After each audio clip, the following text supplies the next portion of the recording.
for by the New World Order. Oh, you didn't know? You ready?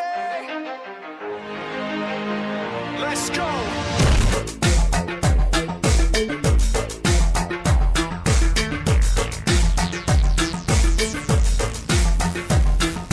Are you ready?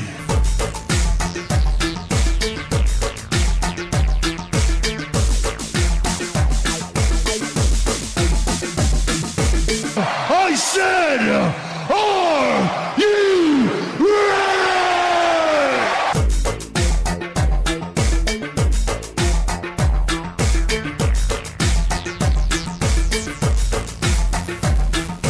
Feed me.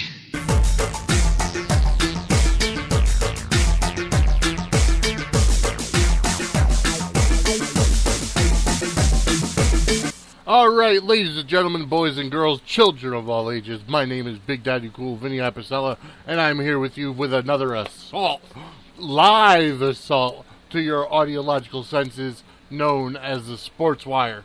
And ladies and gentlemen, like I said, from now on every Monday and Thursday morning, 10 o'clock Eastern Time, we will be live right here on Fat Cat Radio. And I want to let you know it's been a big weekend in terms of sports. We've got WWE news, we've got NFL news, we've got fantasy football news, baseball news, we've got everything. I have to, first of all, apologize to everybody out there. When I went over my Night of Champions preview on Thursday, I completely left out the Charlotte versus Nikki Bella match for the Divas Championship to go over it and what had happened on Raw the Monday before. So I sincerely apologize to my listeners for that. That was an oversight on my part, and, I'm human, so I'll forget every so often. Hopefully by Thursday we'll get the kinks worked out with the YouTube simulcast, and by Thursday morning I'll be able to not only broadcast live here on Fat Cat Radio, but also simulcast on YouTube. This way you get to reach some more people. With losing Facebook, it kind of hurt the ratings a little bit. It hurt the numbers.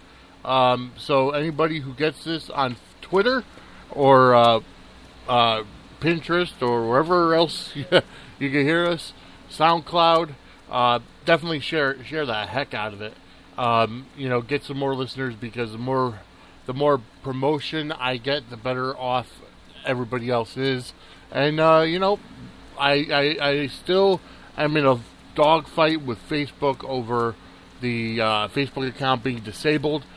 I've gone over ad nauseum on this show. Quite honestly, I am in talks with a civil rights attorney who said I have a great lawsuit against Facebook because of their stereotyping all sex offenders and stereotyping people to the point where they're not allowed, basically, to have Facebook. Which, in this day and age, social media is everything. Especially when you work in public relations, you need to have a social media account. And for them to say all convicted sex offenders cannot have Facebook is stereotyping and illegal. It is racist, it's prejudicial. And, quite honestly, I understand and I agree that safety of children and minors are all set, but then why don't you have a task force specifically monitoring any kind of transmission or any kind of posting or messages from people that are sex offenders. This way you could keep track of them, and anything that does go wrong, you could track them, you could check them, you could, just follow them. All right, that's all you need to do. It's not hard. It's like you could have a question right when you apply. Are you a convicted sex offender? This way, there are safeguards in place so that you can't friend anybody under 18. That you can't, say anything inappropriate. Because if you do, you could be banned. A probationary period. Those are safeguards that could be put in place instead of just saying, "Oh, all sex offenders are banned." I think that's absolutely ridiculous. People do change their lives. And that's all there is to it. Okay, so while I'm still ranting and raving about that, I will move on and say that I want to let you all know to definitely visit our sponsors if you are on Facebook. Check out Jerry Wilson from It's So Real Productions, Stay Blessed Productions, Wayne Jones from Black Lion Entertainment Music Group, or you could find them online, www.blemg.com. Also, M&J Video Games and First Base Sports Cards and Collectibles, both in Southington and Wallingford. Go check them out. They always have autograph signings coming up, and WWE Hall of Famers, WWE legends coming in, and even a couple of TNA guys coming in to sign autographs. Also, Sister Sue's Homemade Jams and Jellies. They are in West Virginia. They are on Facebook. Definitely check them out. Their ghost. I'm waiting to try their ghost pepper jelly, but their hot pepper jellies are just definitely out of this world. Also, every way possible that you can listen to us. First of all, obviously, www.spreaker.com/show/sportswire, sports-wire, excuse me. Definitely find us there. You can find us www.swe-ct.com. Also, you could find us www.myfatcatradio.com. Facebook, you can still find facebook.com/sportswirect, facebook.com/fatcatradio-enterprise. On Twitter, Pinterest, Foursquare, Instagram, Periscope, it is SWE Connecticut. And then on YouTube, Google Plus, and Skype, it is Sportswire SWE. So those are all the ways you can use. And then our email address is sportswire@swe-ct.com. Definitely check us out. Get in touch with us. Send us some feedback. Let us know that you support us. Let me know that you support me, period. Connecticut Panthers news. Unfortunately, as announced, A.J. Jansen was supposed to be singing the national anthem at the upcoming Panthers game this coming Saturday at Falcon Field in Meriden. Unfortunately, she has been called out of state for a time or two, so she's not going to be able to make it. So we are currently looking for another singer for the national anthem this coming Saturday at the Panthers game. If you're in the Meriden, Connecticut area and you have a good voice, email me, sportswire@swe-ct.com, and we could probably get you in to sing. That's the other thing I got to check on is the Panthers game from this Saturday, how it went. I'm going to have to go surf on over to nefl.us, and that's actually what I will do right now, nefl.us. This way, Panthers going into the game were 7-1. Let's see. Week 9. Let's go to. Well, let's just go to the standings.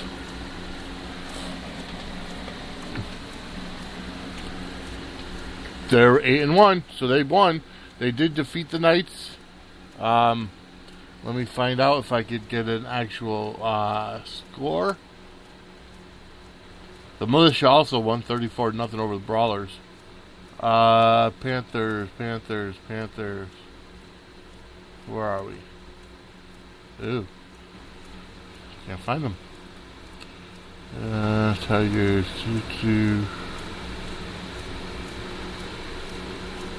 I don't see them. Where are they? Panthers 14-0. They won 14-0 over the Knights this past Saturday. 14-6, excuse me, in Holyoke, Mass. The game was at 8 p.m. But this coming Saturday, 7 p.m. or 8 p.m., depending on if they have soccer or not. Just stay tuned. I'll let you know for sure on Thursday. 7 p.m. game time is their final regular season home game, and they will be at Falcon Field in Meriden, Connecticut. Your reigning, defending, undisputed 2014 NEFL Colonial Conference champions, the Connecticut Panthers. They take on the Connecticut Chiefs at home in their final regular season home game at Falcon Field, and it will be live right here on Fat Cat Radio, pending that there's good weather and we can get the internet working correctly. So that's a good thing. They are 8-1. They're still tied with the Western Connecticut Militia. Let me just go over quickly the Colonial Conference standings for the NEFL. In the Northern Division, the Southern Maine Raging Bulls are 8-1. The North Shore Generals and the Boston Bandits are tied at 5-4. The Rhode Island War Dogs are 4-5. The Lowell Nor'easter are 3-6, and the Northeast Natives are 2-7. In the Southern Division, the Western Connecticut Militia and the Connecticut Panthers are tied at 8-1. The Connecticut Chiefs are 5-4. The Pioneer Valley Knights are 4-4. The Hartford Colts are 1-7, and the Brass City Brawlers are 0-8. So Connecticut Chiefs beating 5-4, facing the 8-1 Connecticut Panthers on Sunday. I look for the Panthers to go to 9-1. Now remember, the Panthers and the Militia have exchanged wins and losses this year, so I look for the Panthers to play the Militia in the semifinals, the Southern Division Championship, and to have to face it looks like the Southern Maine Raging Bulls and the Colonial Conference Championship. And then to go on from there to face whoever else is in semi-pro for the championship. Definitely, I think it's going to be a great game either way. The Panthers, I did not see the game on Saturday. I was not there. But I do have a feeling that being 14-6, it was obviously a low-scoring game. It was more of a defensive game than an offensive game. But either way, I will say that we're going to be there this Saturday live on Fat Cat Radio, and that'll be the end of the regular season. Then we'll find out the playoff schedule, and I will let you know so that you can follow it, because I'm hoping, depending on scheduling, I'm hoping that we'll be able to get every playoff game live on Fat Cat Radio, depending on scheduling and other variables. So, that's the Connecticut Panthers news and notes for now. That's exactly what it was. So, either way, the Militia and the Panthers are still tied up on top of the Southern Division of the Colonial Conference. Okay, so moving on, we're going to get to our first song for the day. Here's one I've been playing probably since the beginning of time, which ironically is what the song is about, the Garden of Eden. Here is Dean Wild with Garden of Eden, right here on the Sportswire. Garden of Eden, I'm dancing through the Garden of Eden. Garden of Eden, I'm dancing through the Garden of Eden. I'm lyrically on another level, got my dancing shoes on, but I ain't dancing with the devil. So don't go mentioning my name, boy. I'd rather sit here playing the games on my Game Boy. You know I've been on top of my Game Boy. I'm just spreading love so we can all share the same joy, yeah. It feels good, don't it? Still got a long way to go, but we came a long way from it, oh. I'm repping the South, but I'm from the North, though. Home of the Raptors, we shooting free throws. This is my Michael Jordan year, I'm on my MVP flow. Look at me go, maybe it's just my ego. I got real followers and they go wherever we go. Dude's got 1 million followers, but none in real life. Yeah, they got the views up, but that don't mean the point of view's right. Now follow me as I'm dancing through the Garden of Eden. The Garden of Eden, I'm dancing through the Garden of Eden. Yeah, the Garden of Eden, I'm dancing through the Garden of Eden. Yeah, alright, look, so I'm dancing through the Garden of Eden. I got my shoes on, laced up, ready to go. Let's get this ball on, I'm on my ball wherever I go. In my garden, I'm the sunlight that helps nature to grow. It's only natural I blow, like the wind and the leaves. I'm so breezy, fresh lemon squeezy. Chilling in the garden where needs aren't really needed. Flaws aren't seen, cause we just focus on breathing. I'm just trying to let y'all in for the first time. Please don't make me have to think twice about being nice. Come take a walk with me in the garden that I sowed. Only with the best seeds, come with me and you'll see. No Wonka, but life for me is so sweet. I'm just trying to eat and then feed. get up on my feet and then leapfrog over obstacles. All dreams are possible, even when you wake up, dance to the beat of life, 'cause everything's gonna be alright. Take my hand and let's dance in the Garden of Eden, in the Garden of Eden. Take my hand and let's dance in the Garden of Eden, in the Garden of Eden. Take my hand and let's dance.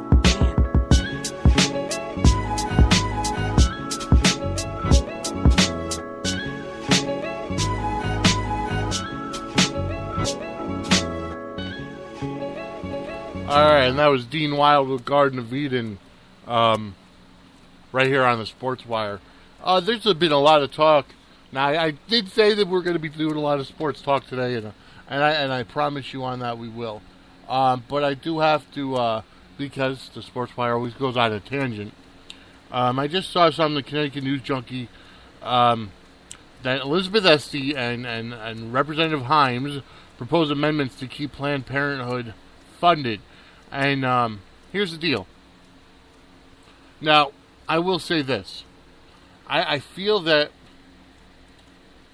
first of all, if you're going to get pregnant, and no matter how it is, the only way I would say that pregnancy is not your fault is rape, incest, whatever. But again, it's not the child's fault. So why would you go ahead and get an abortion? Okay. However, here's the thing.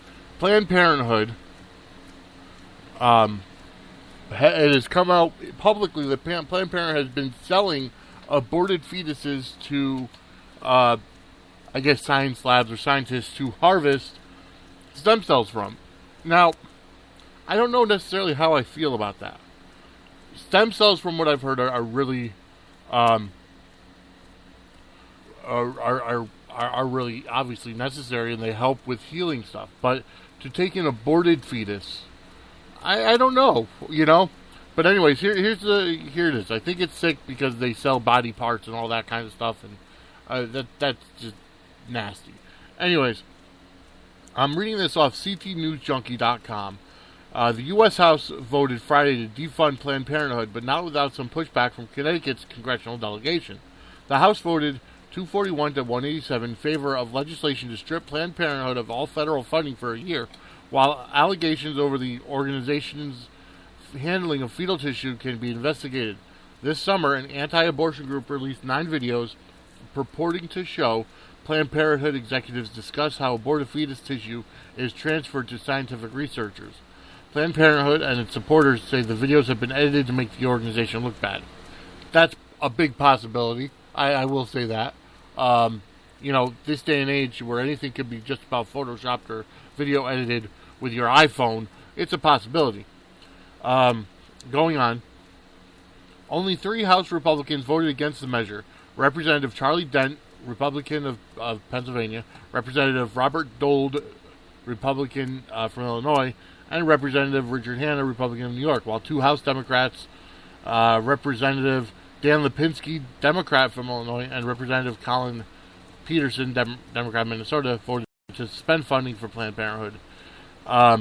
Many of Connecticut's representatives in Washington have spoken out against defunding Planned Parenthood, but 2, Representative Elizabeth Esty, Democrat 5th District, and Representative Jim Himes, Democrat 4th District, proposed amendments Friday designated to sustain the organization's services. Himes' amendment hinged on the findings of a forthcoming study by the Department of Health and Human Services. No funds would be removed if that study shows that removing fetuses would result in an increase in abortions, HIV rates, or breast cancer. It doesn't take a huge logical leap to see that if you have less contraception, you'll have more abortions, Himes said in a release. If you have fewer breast cancer screenings, you'll have more women die of breast cancer. If you cut funds for STD prevention and education, you'll have a higher HIV rate. Again, the Democrats are jumping to conclusions. Like Himes, ST noted that no federal tax dollars go toward funding abortion, and none have since 1976 when the Hyde Amendment was passed, which presents the use of federal funds to money to pay for abortions, except in circumstances like rape and incest. ST's amendment would have allowed any qualified women's health organization to receive federal funding. It's simple and it's fair, she said on the floor of the House. We need more access to quality health care, not less. We need to stop trying to restrict access to life-saving cancer screenings, birth control, and well woman exams. We need to stop refighting 40-year-old battles on women's rights. Okay, I'm not going to go on because, well, there's a lot of stuff on there. But I do have to weigh in on it. First of all, the Democrats are grasping at straws here. Now, by defunding Planned Parenthood, first of all, why should it be the government's fault to educate and police? That should be the school. Teachers get paid to do it. Parents should be doing it. Now, I understand that, the people that, Planned Parenthood helps a lot of people that don't have that kind of support. But again, it comes back to the idea that, why is it the federal government's responsibility? That's more money being spent, more tax dollars coming out of my pocket to help somebody who's, let's just say, constantly having sex unprotected because they like it. Now, here's the deal. Is it my fault that this woman wants to have unprotected sex and needs to have the day after pill? No. Is it my fault that she misses the day after pill, gets pregnant, and wants to have an abortion? No. Okay, now I understand that they need to have, breast cancer screening and stuff. Go to your doctor. Find a PCP, go to a doctor. Now, I understand that insurance rates are high. I'm not saying that they're not. Believe me, believe that. But I will say this, that I do feel that go to your doctor. Everybody has an opportunity to get health care. Now, under federal law, you have to have health care or you get, dinged or taxed, I should say, on your taxes. You get fined, basically, for not having insurance. Everybody should be having insurance, whether it's state insurance or not. Okay? You can go to your doctor to get a mammogram, a breast cancer screening. Okay? When it comes to HIV and AIDS, again, it's not my problem that people want to practice unsafe sex. Okay? You could tell someone till they're blue in the face, but here's the deal. They should be the ones making the decision to go out and buy condoms to protect themselves or just practice abstinence. Okay? It's not the government's responsibility, and I think that's where people get hung up. Should the government provide health care for people that can't afford it? Absolutely. But should they have to go everywhere and handhold everybody? Absolutely not. That's why I cannot wait for November of 2016 to vote Donald Trump into the White House, and we can actually get a president who knows how to run a business, knows how to save money, and knows how to get things accomplished with what he has. He's not going to overspend. He's not going to do unnecessary garbage like the rest of the yokels have done. Okay? That's why I am a full supporter of Donald Trump. Can't wait for him to get in office. Anyways, back to what I was saying. I agree that they're... First of all, I don't think by defunding Planned Parenthood you're going to have more cases of HIV and AIDS or breast cancer, because breast cancer is not sexually transmitted, okay, or unplanned pregnancies. First of all, here's the deal. Unplanned pregnancies are unplanned pregnancies. They happen all the time, okay? If you're going to choose to sleep with somebody, there's a possibility that you're going to get pregnant. End of discussion, okay? If you're having safe sex, there's an opportunity that the condom can break, or whatever the case may be. Condoms are only 99.9% accurate. There's still that 0.1% where, it still gets through, something happens. But see, here's the deal. Like I said, is it necessary? Does the government necessarily have to get involved with that? No. It's a personal decision. Okay? If you're deciding to sleep with somebody, to have sex with somebody, okay, and for lack of a better term, unprotected, to have the guy come inside of you, okay, you're taking that risk. End of discussion. Does the government have to get involved? No. Okay? End of story. Why should the government have to provide free contraception, okay, to people that could easily make the decision not to have sex? Okay? Or go to their doctor and discuss their family planning with their doctor, who could give them a prescription for birth control or what have you. Or go to the local store and spend $4 on a box of condoms. Okay? That's that's the way it should be. And if you're taking that risk of having unprotected sex, you're taking that risk of getting a disease or getting pregnant. End of story. End of rant. I'm moving on. Okay. Good gracious. Good gracious. I apologize, folks, for going into that rant like that. I wasn't expecting to, but some things just need to be talked about and just aren't talked about because people don't want to touch these issues. And that's, it's unfortunate that people don't want to touch these issues because these issues need to be touched. They need to be talked about. Okay.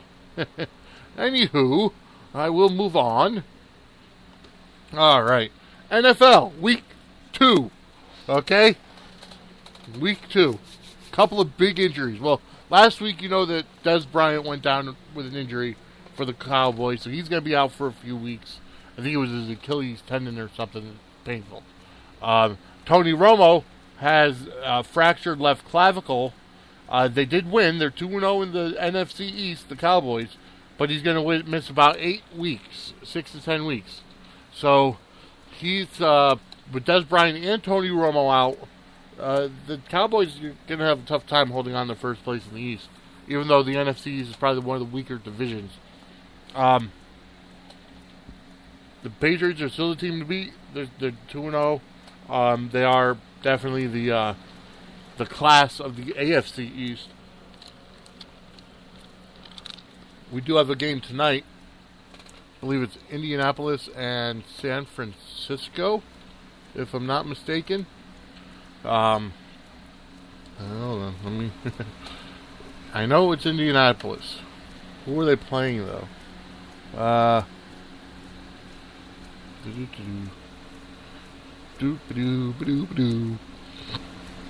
Excuse me, folks, but I'm trying to check who's playing tonight.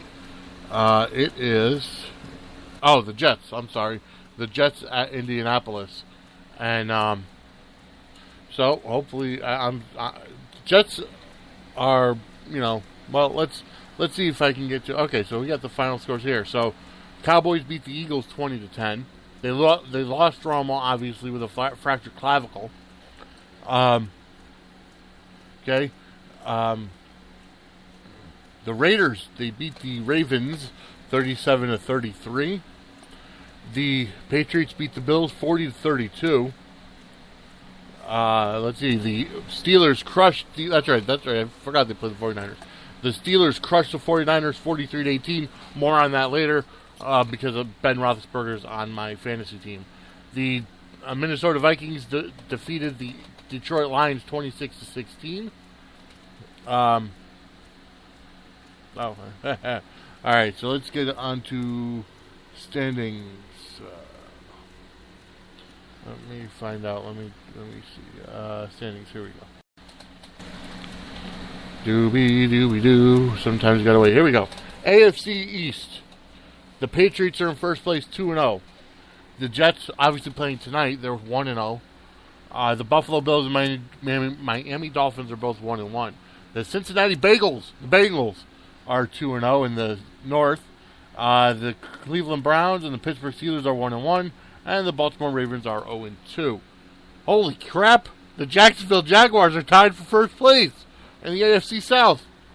The Jaguars and the Titans are 1-1. The Indianapolis Colts playing tonight, they are 0-1. And the Houston Texans are 0-2. The AFC West, the Denver Broncos are 2-0. They won a very close game against Kansas City on Thursday night. Kansas City, Oakland, and San Diego are all 1-1.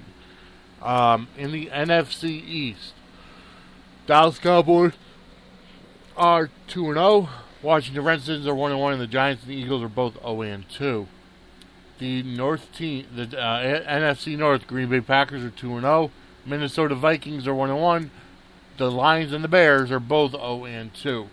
In the NFC South, the Atlanta Falcons and the Carolina Panthers are both 2-0. The Buccaneers are 1-1, and the New Orleans Saints are 0-2. And then rounding out the NFC West, Arizona Cardinals are 2-0. The Rams and the 49ers are both 1-1. I'm surprised St. Louis is in the West. Well, they're probably moving to LA anyways. And then Seattle, the defending NFC champions, are 0-2. So obviously we still got a long way to go on that. Speaking of NFL football. All right, speaking of football.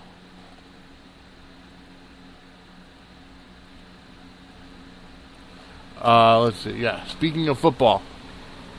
The fantasy teams, the SWE Powerhouse, that's my team in the Football on the Farm League that I'm in with my friends. Okay, currently I am winning over the Purple Cobras, 93.1 to 89.5. Unfortunately, projected, he's got two guys going tonight. I only have one, and it's my kicker. But Ben Roethlisberger had 369 yards with 3 touchdowns yesterday, gave me 36.7 points. D. Williams, hold on, I gotta find him. D'Angelo Williams, Pittsburgh running back, 77 yards, 3 touchdowns, gave me 27.2 points. I had Anderson from Denver playing. He only got me 2.9 points. Ben Cooks, I think it's Ben Cooks, from New Orleans, 5 receptions, 62 yards, 5.8 points. My wide receivers could have done a lot better. I had Brown from Arizona, 4.5 points. Travis Kelce got me 5.8. And he had a great game last week, unfortunately. Johnson from Arizona got me 7.2 points.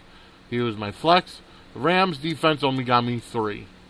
And then I have Vinatieri going for tonight. So, I could have had a lot more points. Carson Palmer, I did Roethlisberger, so Carson Palmer was, good on the bench. Heath Miller from Pittsburgh had 9.5 points. I could have started him in the flex, I think. Freeman from Atlanta, 11.9 points. I could have started him as well. So there were some people that I could have started. But, it's like, it is what it is. The other guy had Matt Ryan, who got him 20.4 points. Adrian Peterson got him 17.2. He's got Ivory going tonight for the Jets. Larry Fitzgerald, 29.2 points.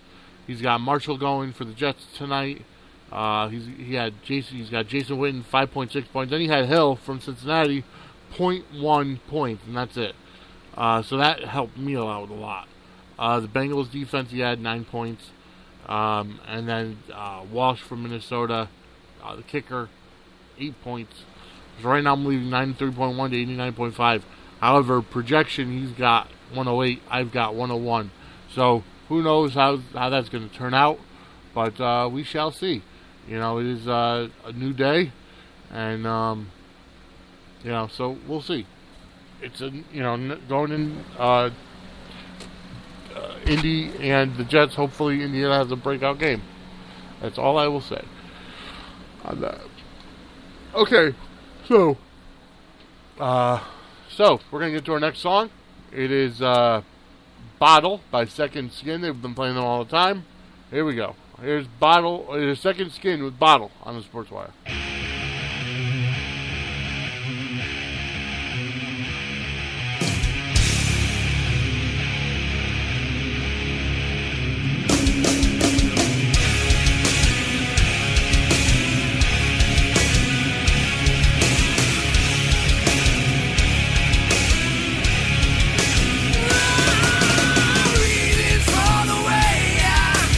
Cannot be explained why you're blocking all my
right, and that was Second Skin with Bottle right here on the Sportswire.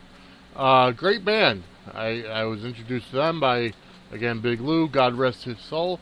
But hey, I just want to give them a shout out. That is okay. So that was Second Skin. Check them out.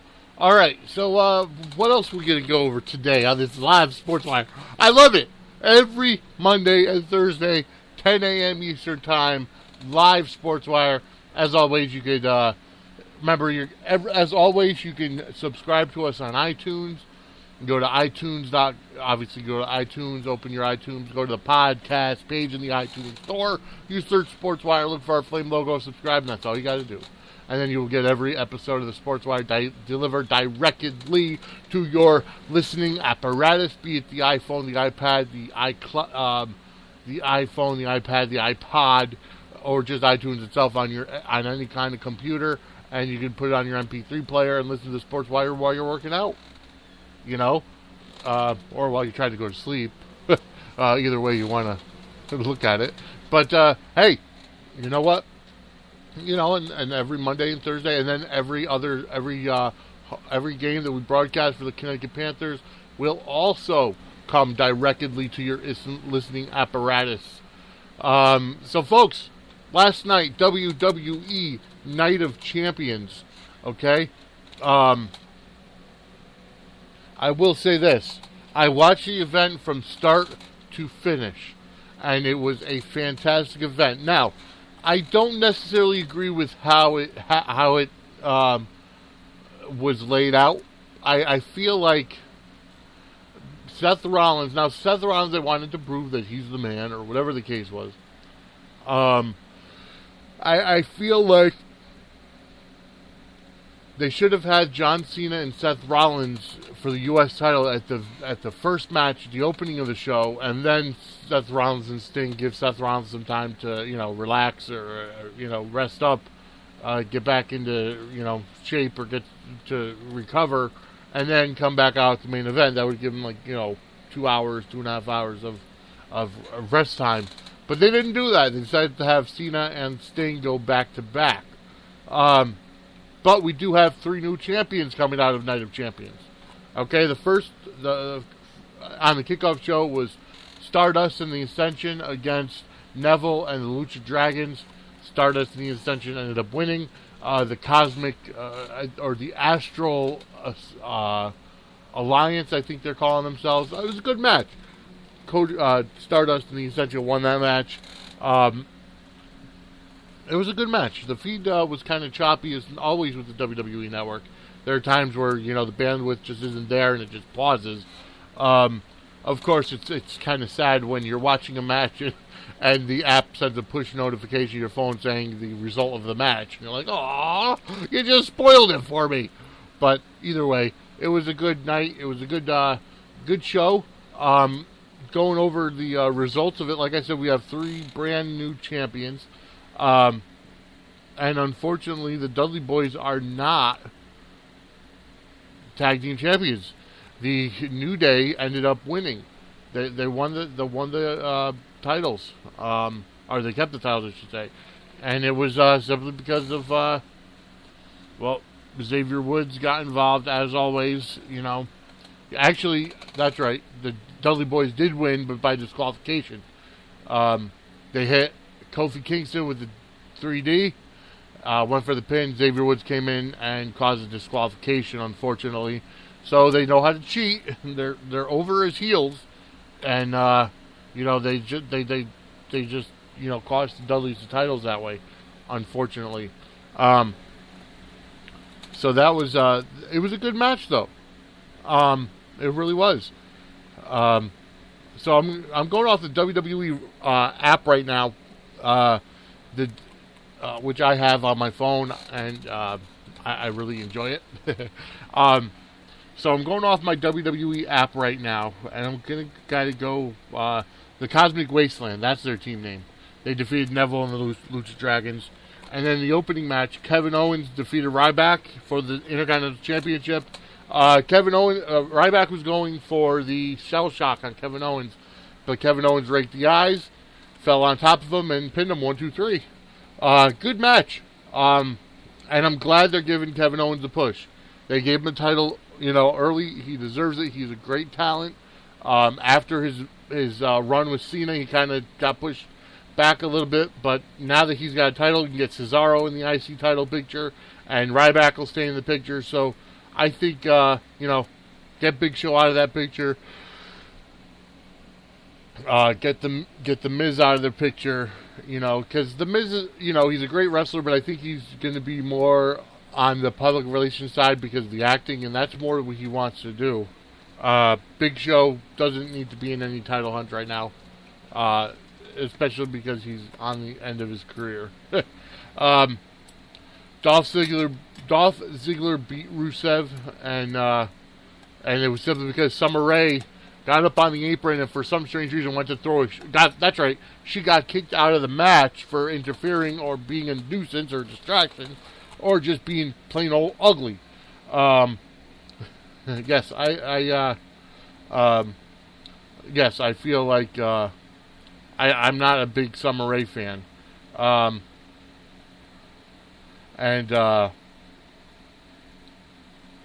I do, I think that's probably what happened. She was about to interfere, and she got thrown out of ringside, and she got upset. Yeah, she got upset and ended up throwing her shoe at the referee, but the referee ducked to hit Rusev, and Ziggler hit the zigzag on Rusev for the pin, 1, 2, 3, and that was that. Yeah, that was that.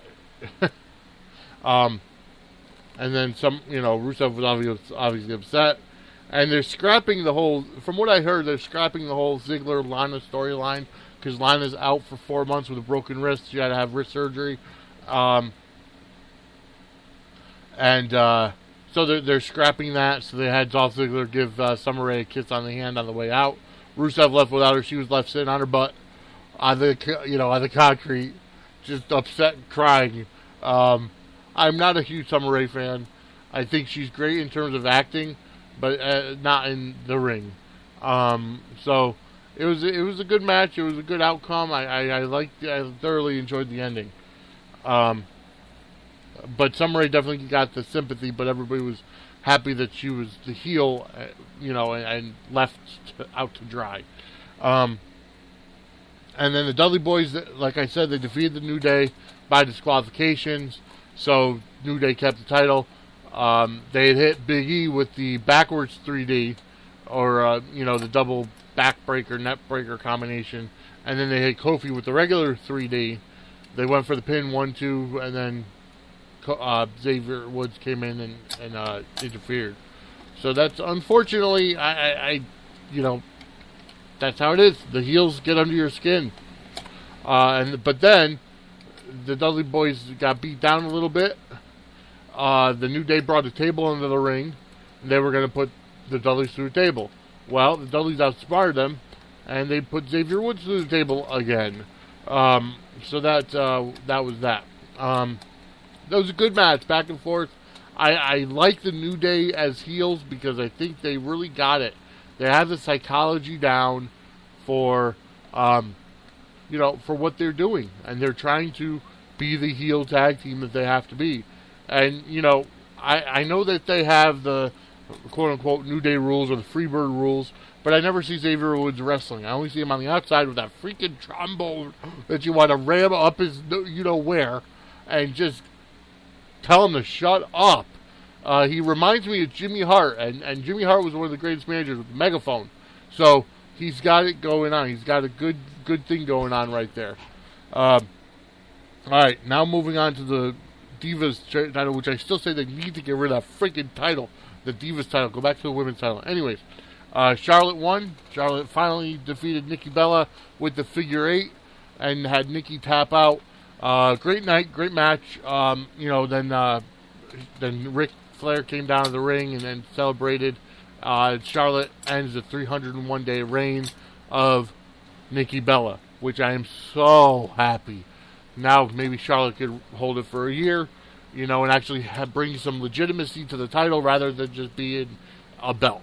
They have to go back to Women's Championship. I do not like the Divas title, the Divas moniker, because, you know what, that was back then. That was back in the early 2000s when they had, you know, the quote-unquote divas that couldn't wrestle, the Kelly, you know, you know, Eve Torres, who was decent in her own right, but still, you know, the Bella Twins.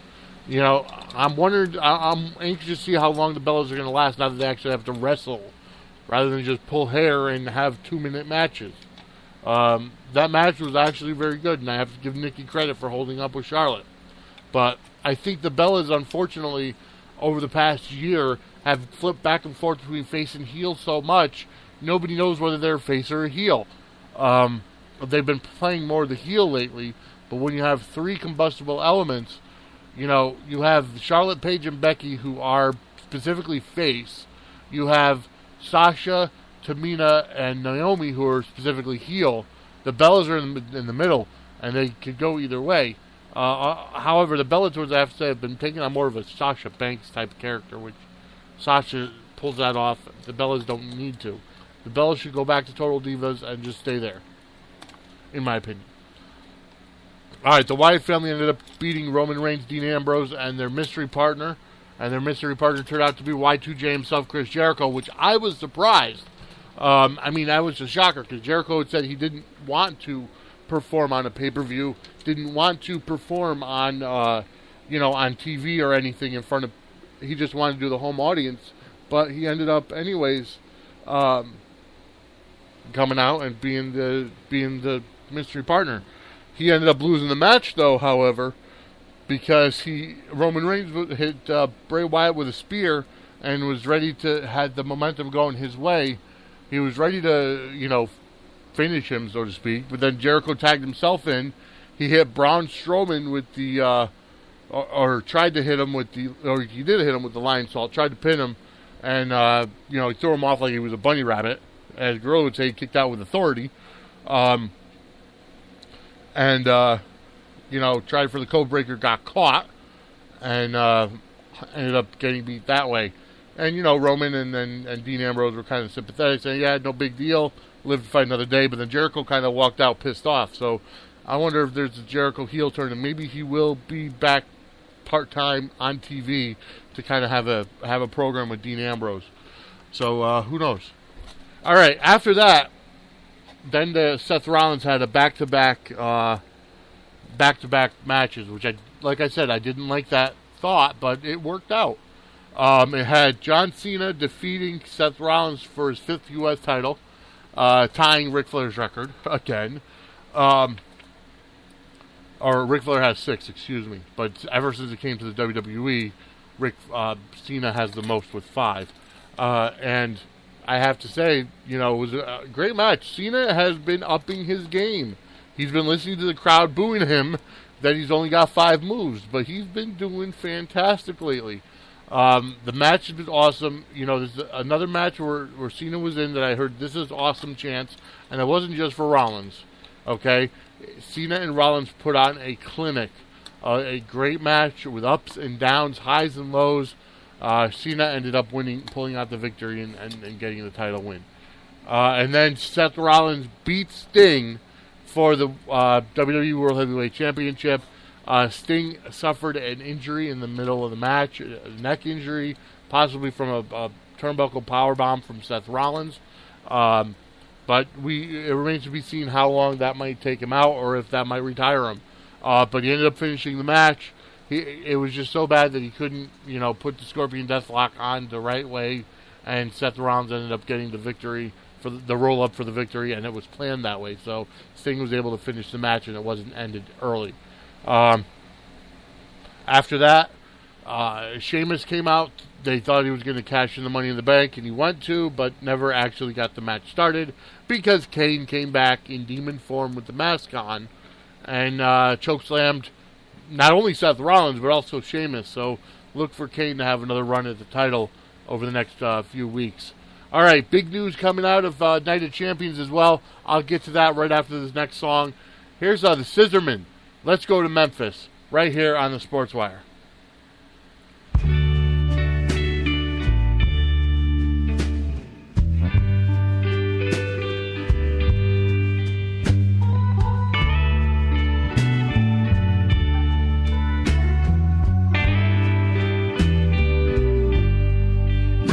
look so fine in your $12 gown. I've got a boulder, wears just a crown. What'll we do? I'm telling you, let's go to Memphis. Oh, let's go to Memphis. Let's go to Memphis, baby. Let's go to Memphis.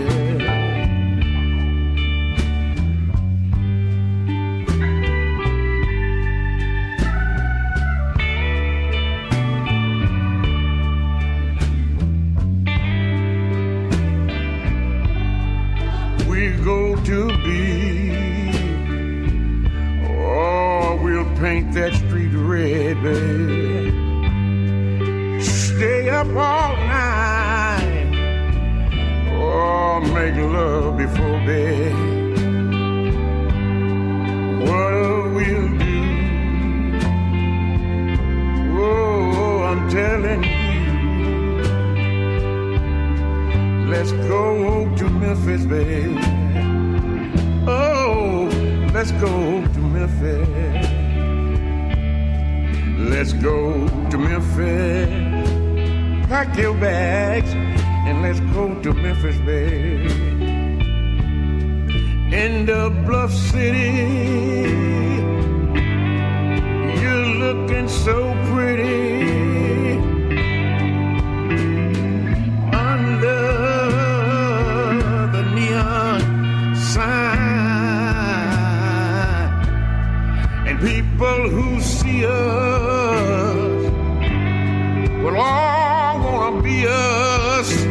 Yeah, yeah. If only for one night. If only for one night, baby. Yeah, yeah, yeah.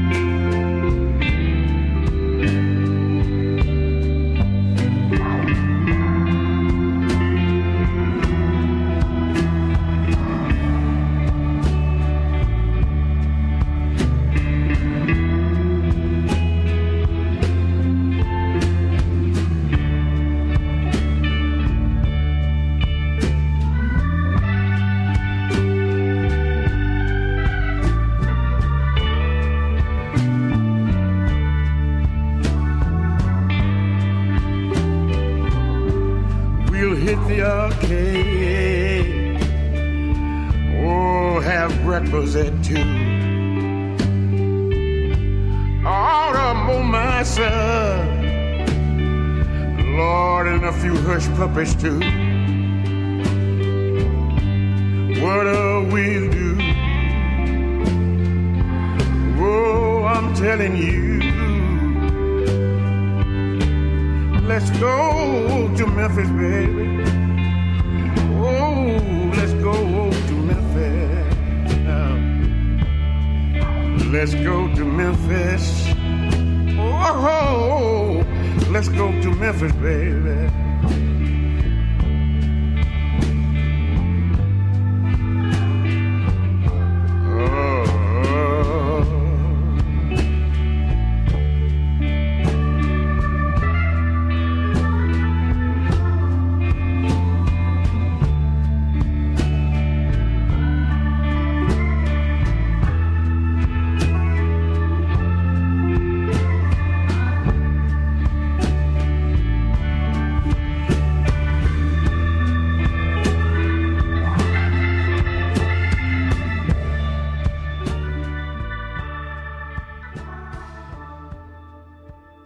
Alright, and that was the Scissorman with Let's Go to Memphis, right here on the Sportswire. I actually met the Scissorman at the hotel I work at in Meriden, Connecticut, And, they seem like a decent set of guys. Originally from Middletown, Connecticut, so I figured I'd help them out a little bit. All right, so now we're moving on to some, big news last night during WWE United Champions. Brock Lesnar's comeback has been announced. He's going to have a Go to Hell tour. It's going to start in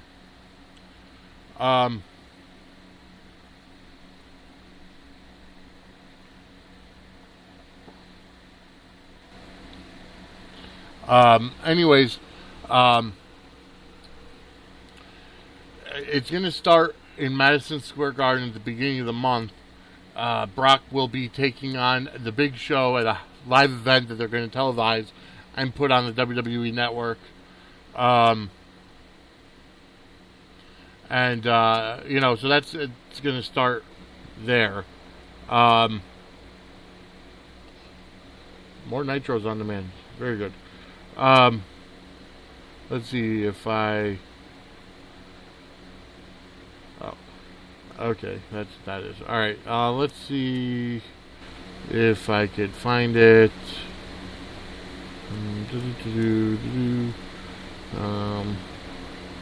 I'm looking for the actual... Here we go. Brock Lesnar's Go to Hell tour. I don't necessarily want to... Well, it's during August, or October, I should say. And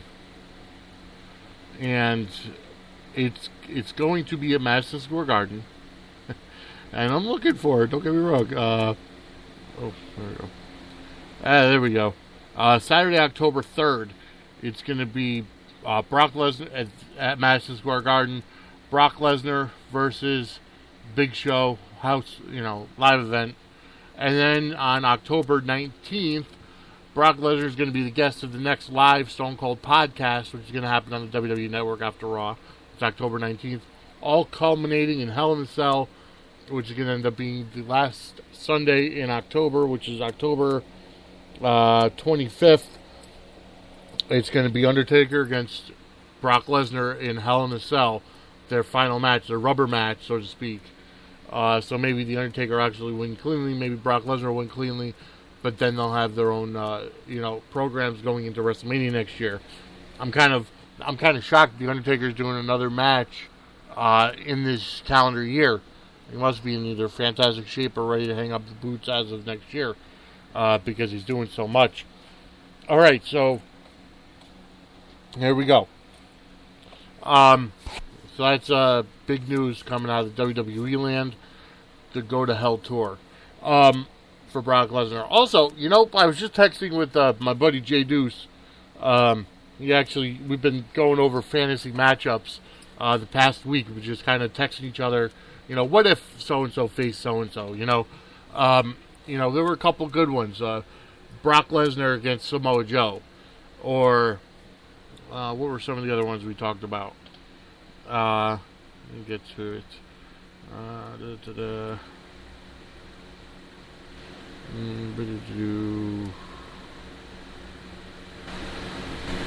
Brock Lesnar. I said the first one was Brock Lesnar against Psycho Sid. And you don't necessarily think about it. Psycho Sid being a great wrestler because he had his faults. He couldn't talk on the mic for anything. But looking at his physique and his body towards the early 90s when he was in his prime, towards the 90s, he was a big dude. And, I think that, he could definitely match power for power with Brock Lesnar. And I think, Brock versus Psycho Sid would have been a fantastic match had it happened when they were both in their prime. And then we talked about Brock versus Samoa Joe. I think Brock is a little stronger, although Samoa Joe's got a lot of submission. So they could easily have a great MMA fight. Then he had asked about Samoa Joe versus Kevin Owens. That just actually happened in NXT. And I'd have to go with Samoa Joe, but I think Kevin Owens ended up winning because he got the title, obviously. Then he put out Jeff Hardy versus Cesaro. which is amazing to me because I never even thought about putting those two in a match. Jeff Hardy in his prime, being, late 90s, early 2000s, against Cesaro. I think that would have been a phenomenal match to watch. I really do. Jeff Hardy's obviously the more high flyer of the two, but Cesaro could get in there with you, and especially with his swing, I think that would be a fantastic match to watch. I would probably have to say Cesaro, just because he's a little stronger. He's probably got more, power, so to speak. So that's that. I would have to go with Cesaro in that one. All right. Going over to baseball now. Well, before we get to baseball, let's get to another song. I know we just played one, but you know what? I like to put it in my transitional songs. So here's Jenna Murata, our good fan, Jenna Murata. Here's Rainy Day, right here on the Sportswire.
And that was Jenna Murata with Rainy Day right here on the Sportswire. We're going to move over to baseball right now. The 2015 season is on its way to the end of getting ready to go into the postseason in a couple of weeks. So here's the thing: we're getting close. I think 2 weeks left for the season. And we've already got some teams that are already eliminated. Let's start in the American League, the Eastern Division. All right, Toronto Blue Jays up on top, 85-64. The New York Yankees are in second place, 82-66. They're 2.5 games back. They are currently the holder of the first wild card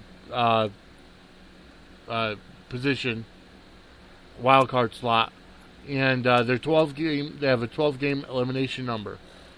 Baltimore 73-76, 12 games back, and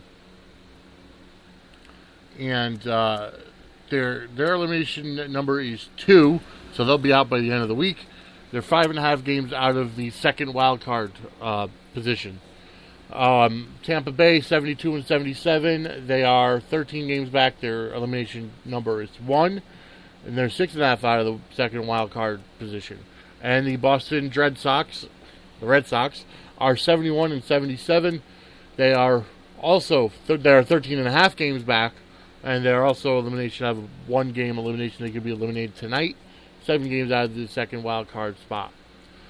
In the Central Division, the Kansas City Royals are 87-62. They're on top of the division.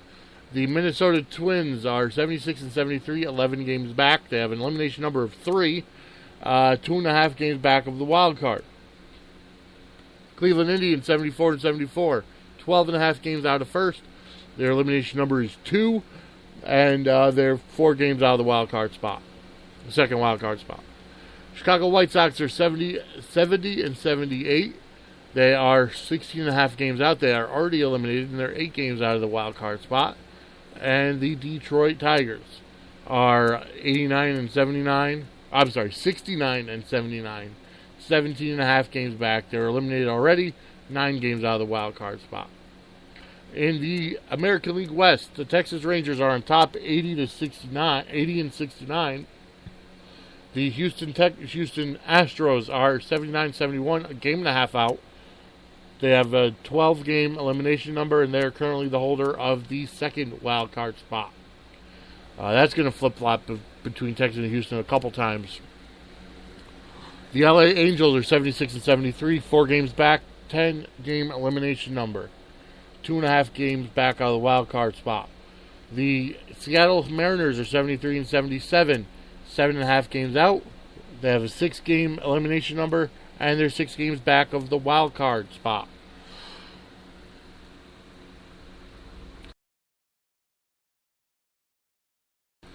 Oh, excuse me. Sorry about that, folks. And then the Oakland Athletics, the Oakland A's, 64-86, 16.5 games back. They are already eliminated from competition, and they're 15 games out of the wild card spot, which means they're pretty much eliminated from the competition as well. All right. Going into the National League in the East, the New York Metropolitans are in first place. They have they're amazing. The amazing Mets are 6-4 in their last 10, but from August on, they've just been on a tear, 84-65. The Washington Nationals are 78-71. They're 6 games back. 8 games elimination number, 9 games out of the second wild card spot. Miami Marlins are 64-86, 20.5 games out of first. They're already eliminated, and they're 23.5 games back out of the wild card spot. They're already eliminated, period. Atlanta Braves are 60-90. They're already eliminated as well, 24.5 games out of first, 27.5 out of the wild card. Philadelphia Phillies are 56-64. They're already eliminated from play at 20.5 games out of first and 31.5 games out of the wild card. All right. St. Louis has already clinched wild card berth, 7 in the Central, 93-56. They haven't clinched the division yet. Pittsburgh has a possibility. The Pittsburgh Pirates are 89-60, 4 games back. 10 games is their elimination number, and they are the current wild card leader for the first slot. In the Chicago Cubs are 87-62, 6 games back, 8 games elimination number. They're the current holder of the second wild card position. Cincinnati Reds are 63 and 85. They are already eliminated 29.5 games out of first and 23.5 games out of the wild card. And the Milwaukee Brewers are 63 and 86. They're 30 games out of first, making them eliminated. And they're also 24 games out of the wild card, so they're just doubly eliminated. They will not see postseason play this year. All right, next up in the West, the Los Angeles Dodgers on top, 85 and 63. The San Francisco Giants are 78 and 71. 7.5 games out of first, 7-game elimination number, 9 games out of the wild card. The Arizona Diamondbacks are 71 and 78, 14.5 games out of first, they're already eliminated, and 16 games out of the wild card, so they're still eliminated. San Diego Padres are 70 and 80, they are eliminated from playing, 16 games out of first, 17.5 out of the wild card, and the Colorado Rockies are 63 and 86, already eliminated from the competition. 22.5 games out of first and 24 games back. So that's your baseball report. I'm hoping the Yankees come back to win, and if not, they have the wild card spot. So Toronto was always dangerous, though, especially since adding Tulowitzki. Now the Yankees are going into a 3-game set with Toronto. So if they sweep the set, they get back in first place, but that means they have to hold it. They're only 2.5 games out, so we'll see. Either way, they're gonna have to contend with Toronto at some point in the playoffs, because I can't see maybe Kansas City giving Toronto a run for their money, but I don't know about Houston or Texas. It would end up being New York Yankees against the Houston Astros in the wild cards game if it ended today. So we'll see. Folks, I have to say that's about enough. That's about all the time we have for today. I want to thank all of our sponsors, thank all of our listeners and our fans. Definitely share this when you see it. Let people know that the Sportswire is still going even without Facebook. And we'll be back Thursday morning, 10 a.m. Eastern Time, right here on the Sportswire.